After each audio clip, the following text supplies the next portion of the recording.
What's going on, everyone? This is Lior with Compass out of Boston, and in this video, we're going to be talking about whether you should still consider buying a rental or investment property in the wake of COVID. So let's get at it.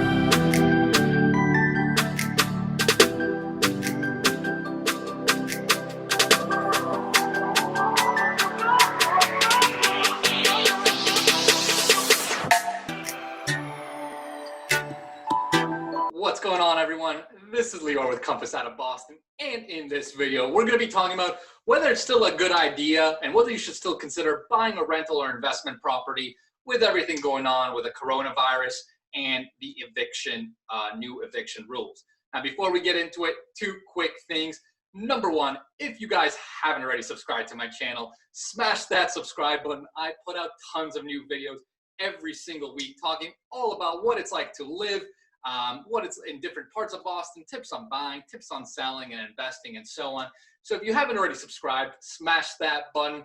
And number two, if you guys are thinking about doing anything with real estate around the greater Boston area, I get so many calls from you guys watching my videos, and I absolutely love it. So if you have any questions, whether it's buying, selling, investing, whatever it is, shoot me a call, send me a text, send me an email, hit me up on Instagram, and I will help you out. So let's get into today's content, which is whether you should be still thinking about buying investment and rental property amidst COVID. And what I'm going to do is I'm first going to give you my thoughts on the long-term play, and I'm going to give you three things that you really should be looking for if you are going to pursue this strategy today.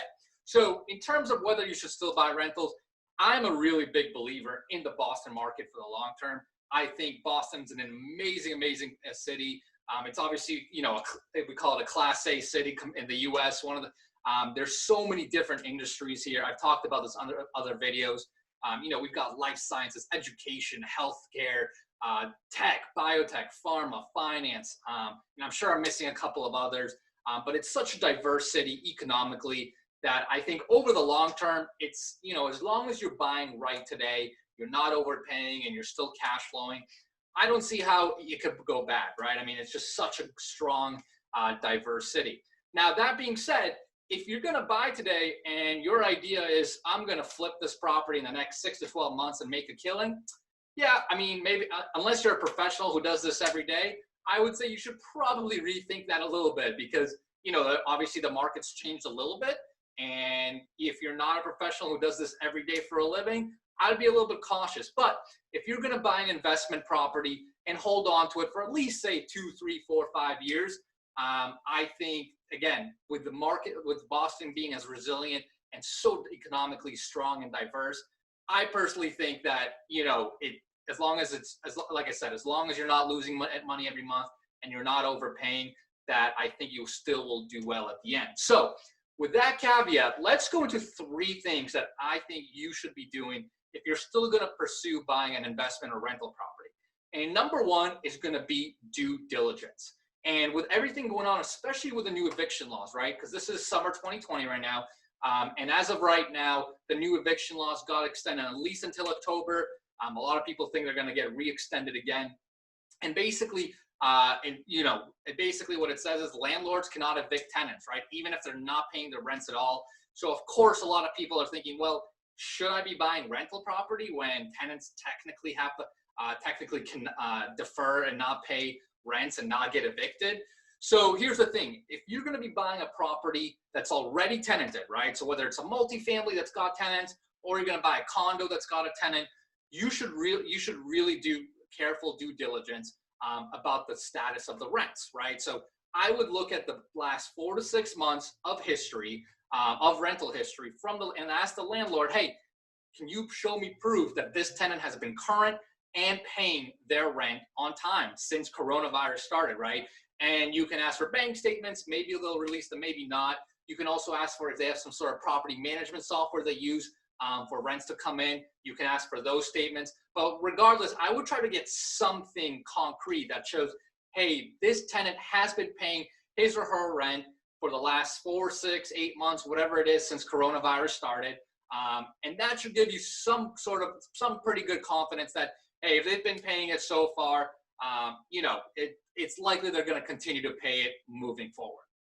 Now, tip number 2 I'm going to talk about is, let's say you're buying a multifamily or a condo that's going to have vacant units, right?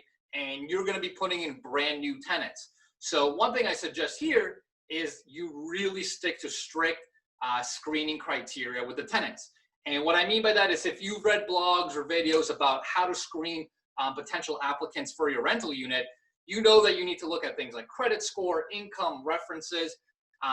With everything going on, I would really be super diligent about what are the sources of income for this tenant, right? How much are they making? If it's a household, what's the total gross income? I'd also look at their job industry, right? I mean, if they're in an industry that's been heavily impacted by COVID, like airlines, tourism, anything like that, maybe become a little bit more skeptical. I mean, maybe that industry is going through layoffs, right? And maybe their job could be on the line. So you just kind of want to evaluate the risks of not only the gross amount of income, but what's that income source? What's that income source? Where's it coming from? Is it in jeopardy of potentially being dried out? And then the last thing I would also do is really be diligent about calling references, especially the last landlord. This is always a little tough, because if a landlord doesn't like that tenant and they're really praying for them to get out, and you call them up and ask them for a reference, they're probably going to give you a spectacular review. But it's still worth the call to see, hey, how has this tenant been, especially during Corona? Did you have any issues? Again, obviously take it with a little grain of salt, because they could be lying just to get them out, but it's still worth the effort to see what they have to say.